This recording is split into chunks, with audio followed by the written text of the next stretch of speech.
Hi guys, so as the Borders Bill is moving through Parliament at the moment, it looks like the Tory party, or at least some MPs, want to avoid votes slipping away to the likes of UKIP. So they're doubling down on immigration myths and talk about how the UK is, and I quote, a soft touch. Scott Benton, a Tory who flipped the Labour-held seat of Blackpool South back in 2019, appeared on Politics Live to give reasons why the Human Rights Act should be reformed. Let's hear what he had to say. What precisely in the Human Rights Act is actually stopping the government doing what it wants to do to deter people crossing the Channel? Well, for example, Article 8 expresses a right to private and family life. And what we have seen is asylum seekers, quote, they have a cat or a dog at home, and that constitutes their family life. And as a consequence of this, their removal from this country should be halted. Theresa May, when she... Now, what he's talking about here, and he's being very sly, he's trying to plant a seed in people's minds that some asylum seekers were not deported because they had a cat or a dog or a pet, which is a pile of crap. Now, he's been very sly here because he probably knows what he's talking about. This is in regards to what was called Catgate back in 2011, when Theresa May was Home Secretary. Now, what happened was, to cut a long story short, somebody claimed asylum, they were rejected, they were to be deported, and they said, you can't deport me because I have a family and I have a cat.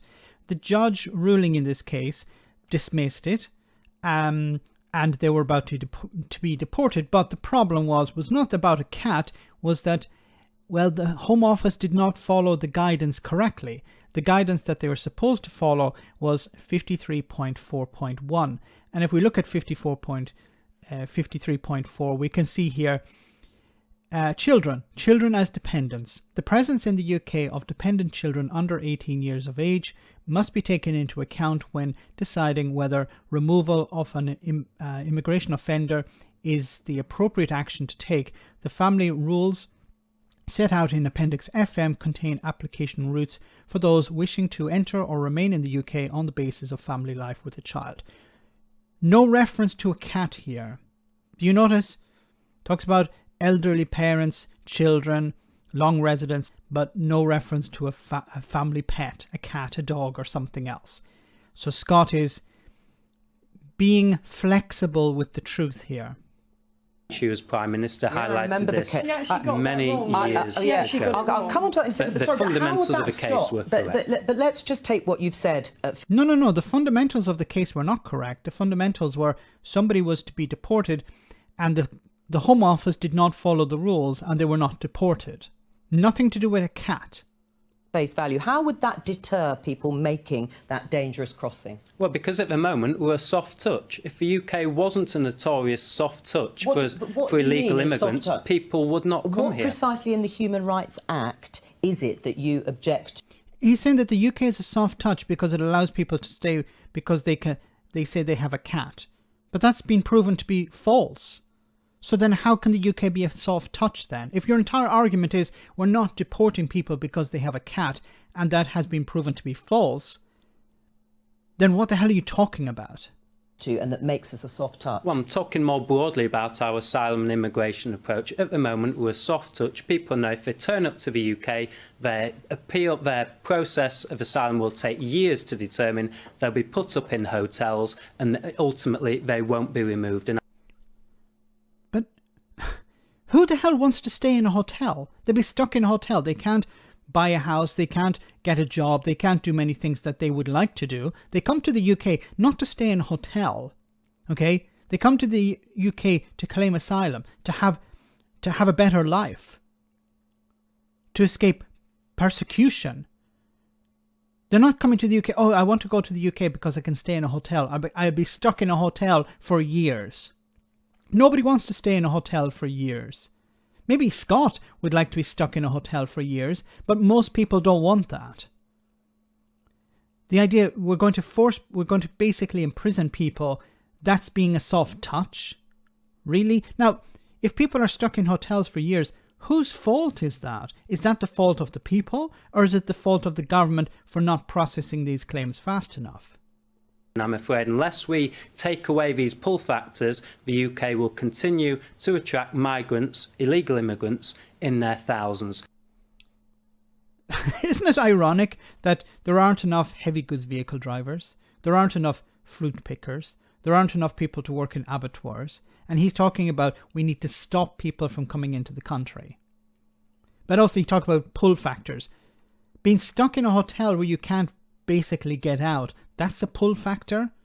You know, maybe the people of Blackpool South should send Scott to stay in a hotel for a bit because, you know, he won a majority. He has a majority of 3,690. He's concerned about that. You know, there was the Brexit Party last time. You know, UKIP may try to split the vote, so he has to appear tough here. But it's not a massive majority. That seat could be flipped, so he has to appear tough. This has to stop, and that's why the Borders Bill is so important. But we can't do it just with the Borders Bill alone. The Human Rights Act has to be reformed. I think we need to be really careful about talk around scrapping the Human Rights Act. This is an act that gives access to justice for everybody without fear or favour. Exactly, it's for everyone. It's not. The Tories want to paint it as we have to get rid of this Human Rights Act. These people are coming to the country and abusing it, when in reality it's for all British people. You talk to anyone who was involved in the Snatch Land Rover case, John Warboys, the taxi rapist, Hillsborough, Mid-Staffs Hospital, all of those people used that act to get justice. And why do you think the Tories don't care about any of those people? Obviously they don't care about them. Why? Because they don't donate to the Conservative Party. Or they're not racist enough that the Conservatives care about them as voters. This is about appearing tough, because the Tories are concerned at the next election, you know, there'll be UKIP or there'll be some sort of horrible, something that Nigel Farage will come up with next, whatever that will be. That will be about immigration, of course, and he'll try to siphon votes away from the Conservatives. And the Tories are extremely concerned about that. So how do they counter that? By appearing tough, by appearing as bad as UKIP, as right-wing as UKIP. We're going to get rid of this Human Rights Act. We're going to impose stricter restrictions on people crossing the sea. We're going to be just as tough as UKIP would be. And they hope that this will ensure that the racists and bigots come out and vote for them. And I think it may work. The racists and bigots are more likely to go to the Conservatives if they feel that the alternative is the Labour Party. But as I said, the Human Rights Act is not just about immigration, it's about people in Britain. And it has served people in Britain well. But the Tories want to get rid of that because they don't care about the ordinary people. They only care about either racists and bigots or people who donate to the party. But as I said before, Scott does not have a massive majority, so at the next election, I think people should consider perhaps voting Labour, Liberal Democrats, a pact to kick him out. Let me know in the comment section, guys, what you think. As always, your comments are greatly appreciated. Thanks a lot. I want to say a big thank you to all of my patrons. You ensure that this channel continues to exist. I'm eternally grateful for all of your support. If you join Patreon, you will receive instant access to our Discord server, where we have both audio and video chats. You can chat with me and other patrons, where we discuss important and non-important issues. Becoming a patron per month costs about the same as a large coffee, so why not check it out?